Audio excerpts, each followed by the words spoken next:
हम लोग class twelfth का भौतिक विज्ञान का आषाढ़ पेपर को क्या कर रहे थे, सॉल्व कर रहे थे।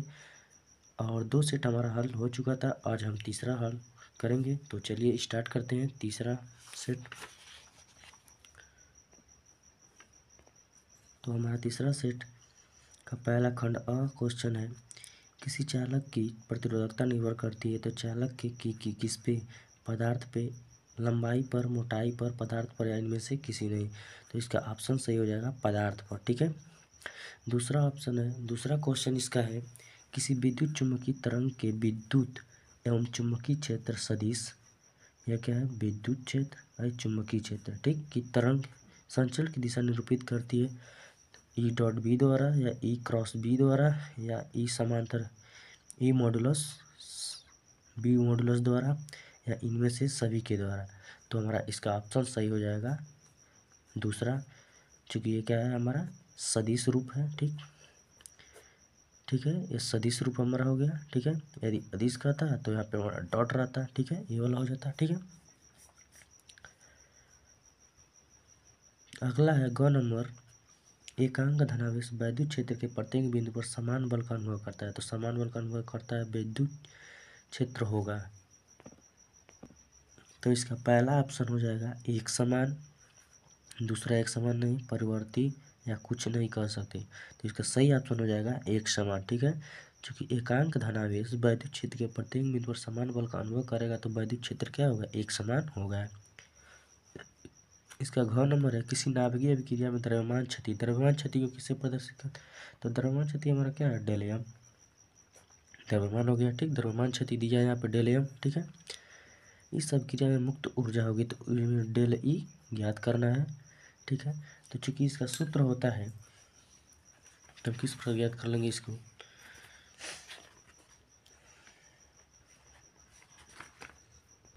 चूंकि हमारा डेल एम दिया है, कितना दिया है, 1.2 ग्राम, 1.2 ग्राम। ठीक है, हमसे डेल ई पूछ रहा है, तो चूंकि हमारा डेल ई बराबर क्या होता है, डेल एम सी स्क्वायर, आइंस्टीन समीकरण ई बराबर एम सी स्क्वायर द्वारा है। ठीक है, तो हमारा डेल एम कितना दिया है, यहाँ पे रखिए, यहाँ पे डेल ई हो गया है। तो डेल एम हमारा कितना, 1.2 गुणे 10 ये कितना होता है, इसका मान 3 गुणे 10 8 का वर्ग। ठीक है, तो यहाँ हमारा 3 है। ठीक है, निर्वात प्रकाश की चाल इतना होता है। तो 1.2 गुणे यहाँ पर 3 3 की 9 हो जाएगा, घात जुड़ी जाती है, यहाँ पे 16 हो जाएगा। ठीक है, 12 108। ठीक है, एक अंक के बाद हमारा दशमलव लग जाएगा, तो गुणे 10 16। ठीक, और इसे हम तब क्या करेंगे, इधर करेंगे, तो हमारा एक के यहाँ से क्या हो जाएगा, दशमलव आगे ले जाएंगे, 1.08 गुणे 10 कितना हो जाएगा, 15। तो हमारा ये 15 जूल हो जाएगा। ठीक है, डेल ई। तो हमारा कौन सा ऑप्शन सही हो जाएगा, इसमें दिया है 1.08 10 6 जूल, 16 और 12, ये तो होगा ही नहीं, ये भी नहीं होगा।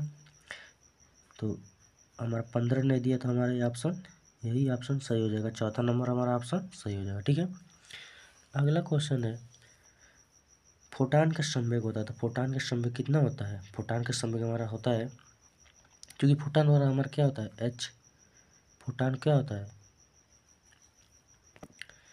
फोटान हमारा ई बराबर एच न्यू होता है हमारा। ठीक है,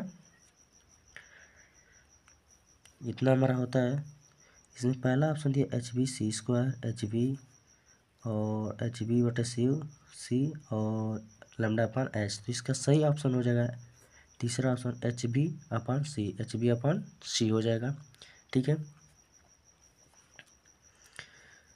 अगला क्वेश्चन है, 20 कूलाम का एक आवेश 3 गुणे 10 3 टेस्ला के चुंबकीय क्षेत्र में गति करता है। तो चुंबकीय क्षेत्र द्वारा आवेश पर किया गया कार्य कितना होगा। तो किया गया कार्य हमारा क्या होगा, 0 होगा। इसका ऑप्शन सही हो जाएगा दूसरा, किया गया कार्य क्या होता है, 0 होता है। ठीक है, तो अगला क्वेश्चन देखते हैं, खंड ब है, कोई वस्तु, खंड ब का पहला है, कोई वस्तु तो खंड ब है हमारा 2 का क, कोई वस्तु अवतल दर्पण के अक्ष पर दर्पण के फोकस F ध्रुव P के बीच रखी है, तो किरण आरेख द्वारा वस्तु एवं प्रतिबिंब के आकार की तुलना कीजिए। तो किरण आरेख द्वारा हम क्या करेंगे, वस्तु और प्रतिबिंब की क्या करेंगे, तुलना करेंगे। तो हम क्या करते हैं, पहले सर्वप्रथम हम क्या करते हैं, अवतल दर्पण का क्या करते हैं, चित्र बना लेते हैं। तो हमारा अवतल दर्पण इस प्रकार हमारा अवतल दर्पण बनता है। उभरा हुआ क्या होता है, कलाई किया गया होता है। क्लास 10 में हम लोग क्या हो चुके हैं, पढ़ चुके हैं। और इस प्रकार हमारा क्या है, मुख्य अक्ष है, यहाँ पे हमारा P है, ध्रुव है, ठीक है। यहाँ पे हम F मान लेते हैं, फोकस दूरी।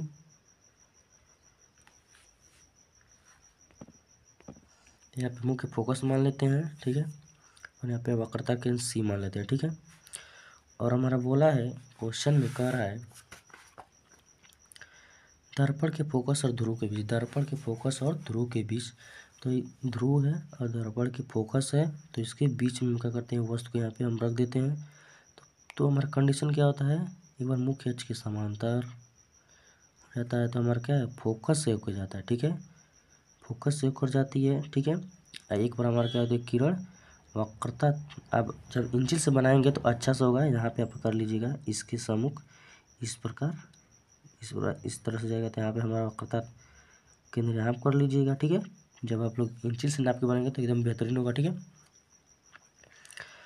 तब यहाँ पे हमारा क्या होता है, तो इस प्रकार हमारा किरण इस प्रकार निकल जाती है, और यहाँ पे हमारा प्रतिबिंब वस्तु से बड़ा प्राप्त हो जाता है, ठीक है। दर्पण की दाईं ओर और आभासी, ठीक है। यहाँ पे कहा है प्रतिबिंब के आकार की तुलना कीजिए, ठीक है। वस्तु एवं प्रतिबिंब आरेख द्वारा वस्तु एवं प्रतिबिंब के आकार की तुलना कीजिए। तो आकार क्या है, बड़ा है और आभासी प्रतिबिंब, ठीक है। हमारा प्रकृति भी हो गया, ठीक है। अगला हमारा क्वेश्चन कह रहा है इसमें, किसी प्रकाश संवेदी सतह के लिए देहली, ठीक है। प्रकाश संवेदी के लिए इसमें हमारा दिया है देहली आवृत्ति को क्या μ0 सो, ठीक है, μ0 से प्रदर्शित करते हैं। पृष्ठ का कार्यफलन ज्ञात कीजिए, फाई या W दोनों से प्रदर्शित किया जाता है कार्यफलन से। तो चूंकि हमारा सूत्र होता है, क्या होता है, W = h μ0। तो हमारा h क्या है, प्लांक नियतांक है, ठीक है, प्लांक नियतांक है, ठीक है। ये हमारा दूसरा का ख नंबर है, ये प्लांक नियतांक है। चूँकि प्लांक नियतांक कितना होता है, 6.6, ठीक है, गुणे 10⁻⁻34 जूल सेकेंड होता है, ठीक है। प्लांक नियतांक हमारा इतना होता है। हम दिया रहता है क्वेश्चन पेपर में, क्या रहता है, दिया रहता है। देखिए यहाँ पे दिया होगा, यहाँ पे दिया हुआ, देखिए यहाँ पे दिया है हमारा क्वेश्चन पेपर में, ठीक है। तो हमारा ये हो गया। अब μ0 का हमारा मान दिया है, क्या है, देहली आवृत्ति का मान 8 × 10⁻14। तो यहाँ पे हमारा क्या हो जाएगा, 8 × 10⁻14, ठीक। W = ठीक है, तो इससे हमारा गुणा हो जाएगा, कितना हो जाएगा, 8 × 6 = 48, 8 × 6 = 48, 48 4 52, एक अंक पे हमारा क्या होगा, दशमलव लग गया, गुणे 10⁻, इसमें से निकल जाएगा तो -20, ठीक है। इतना हो गया -20, ठीक है। तो हम तो इतना कर सकते हैं, गुणे -19, ठीक है, W। तो इसको इलेक्ट्रॉन वोल्ट में करने पे हमारा क्या हो जाएगा, ये हमारा जूल हो गया। तो इसे इलेक्ट्रॉन वोल्ट में करने के लिए 1.6 × 10⁻19 एक इलेक्ट्रॉन से भाग दे दिया जाता है।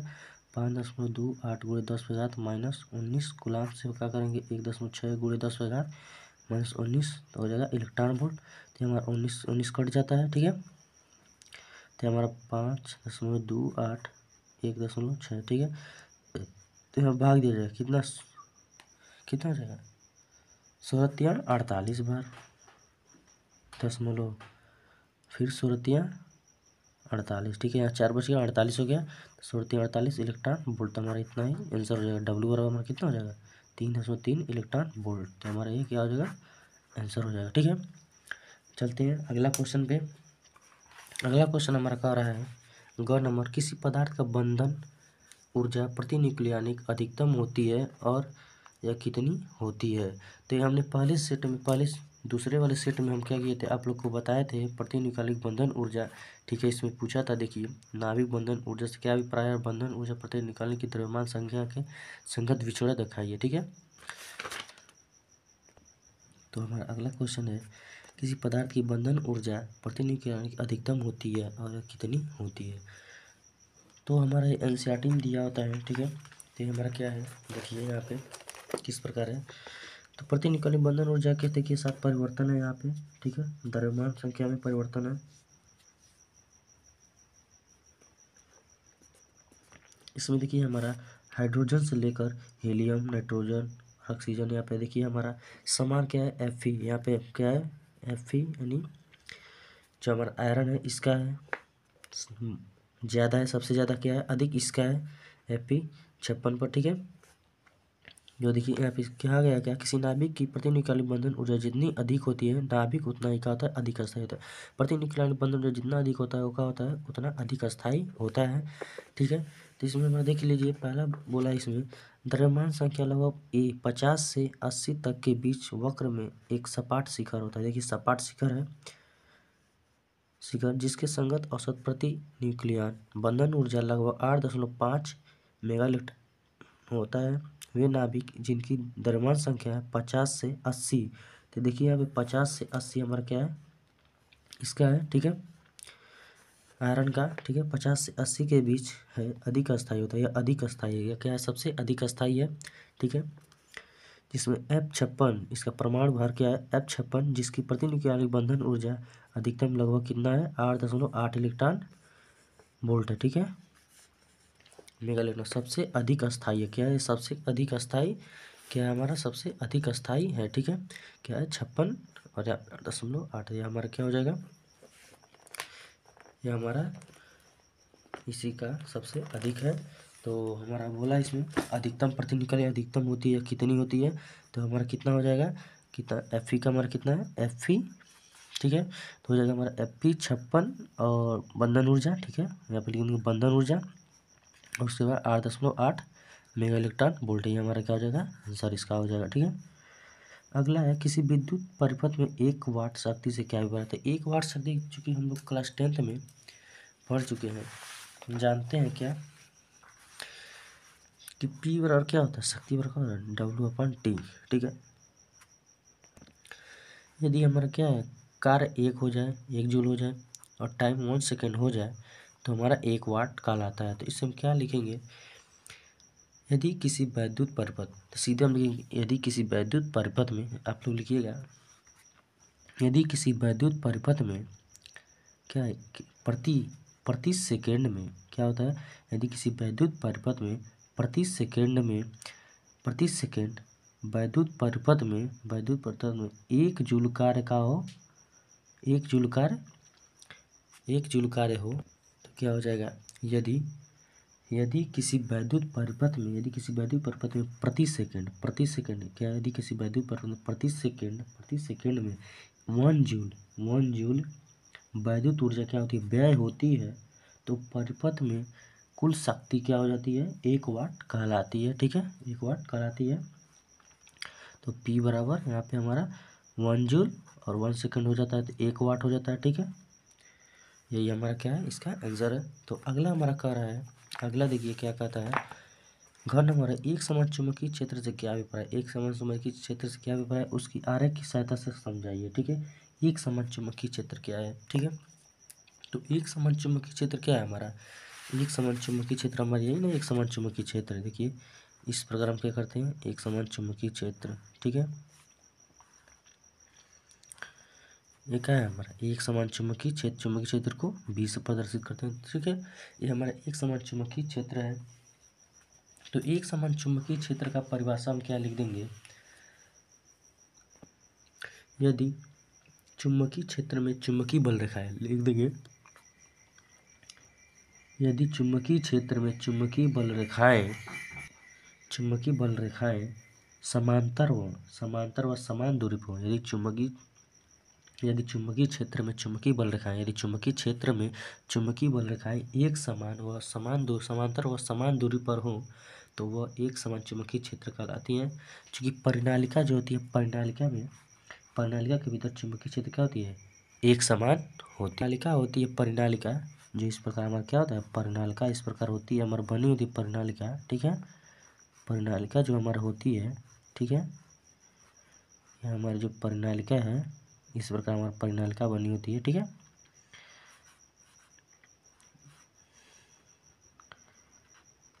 ये हमारा परिनालिका जो बनी होती है इस प्रकार, ठीक है। हमारी जब परिनालिका जो होती है,